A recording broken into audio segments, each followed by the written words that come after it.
You ask Tiger to solve. This deals with linear equations with one unknown. The final result is x equals 7. Let's solve it step by step. Group all constants on the right side of the equation. Subtract 82 from both sides. Group like terms. Simplify the arithmetic.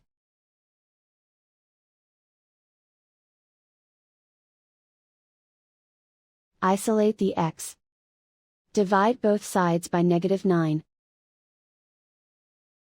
Cancel out the negatives. Simplify the fraction. Cancel out the negatives.